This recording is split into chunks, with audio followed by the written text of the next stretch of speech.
ಊರೂರು ತಿರುಗಿಸ್ತಾಳೆ ಕಾಸಿನ ತಾಯಿ, ಊರೂರು ತಿರುಗಿಸ್ತಾಳೆ ಕಾಸಿನ ತಾಯಿ, ಇದ್ದ ನೆಲವ ಸ್ವರ್ಗ ಮಾಡ್ತಾಳೆ ಹೆತ್ತ ತಾಯಿ, ಇದ್ದ ನೆಲವ ಸ್ವರ್ಗ ಮಾಡ್ತಾಳೆ ಹೆತ್ತ ತಾಯಿ.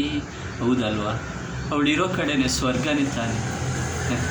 ಹೀಗೆ ನಮ್ಮೂರ ಪಕ್ಕ ಒಂದು ಗೌಡ್ಗೆರೆ ಅಂತ ಐತೆ. ಅವ್ಳು ಗೌಡ್ಗೆರೆ ಮೇಲೆ ಒಂದು ಪದ ಹೇಳೋಳು. ಏನಂದರೆ, ಅಂಗೈಯಗ್ಲ ರೊಟ್ಟಿ ಸುಟ್ಟು ರೊಟ್ಟಿಗೆ ತುಂಬ ತುಪ್ಪ ಬಿಟ್ಟು ಗೋಳ್ ಗೋಳ್ ಅಂದರಣ್ಣ ಗೌಡ್ಗೆರೆಯರು ಅನ್ನೋಳು. ಯಾಕವ್ವ ಗೋಳ್ ಗೋಳ್ ಅಂತಾರೆ ಅವರು ಅಂದೆ. ಆಗಿನ ಜನ ಹಂಗಿದ್ರಂತೆ. ಹಾಗೆ ಹಾಡೋರು ಅವ್ರು ನೋಡಿಕೊಂಡು ಹಾಡ್ತಾರೆ. ಹಾಗೆ ನಮ್ಮ ಅಪ್ಪ ನನ್ನ ಹತ್ರ ಹಾಡ್ತಿದ್ದ.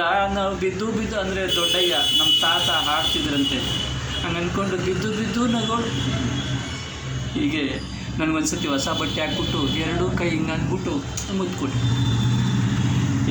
ಯಪ್ಪ ನೀನು ಡಾಕ್ಟ್ರಾಗೋ ಅಂದು. ಯಾಕವ್ವ? ನಾನು ಲಾಯರ್ ಆಗಿಬಿಡ್ತೀನಿ ಅಂದೆ.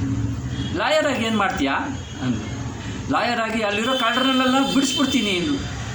ಬಿಡಿಸ್ಬಿಡ್ತೀನಿ ಎಂದೆ. ಅಯ್ಯೋ ಬಿದ್ದು ಬಿದ್ದು ನಗಳು. ಹೀಗೆ ಆನಂದ.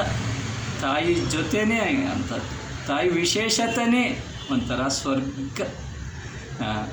ನೋಡಬಾರ್ದು ಅಂತ ಕಣ್ಣು ಮುಚ್ಕೋಬಹುದು, ಆದರೆ ನೆನಪಾಗಬಾರ್ದು ಅಂತ ಮನಸ್ಸನ್ನು ಮುಚ್ಕೊಳ್ಳೋದಕ್ಕಾಗತ್ತಾ?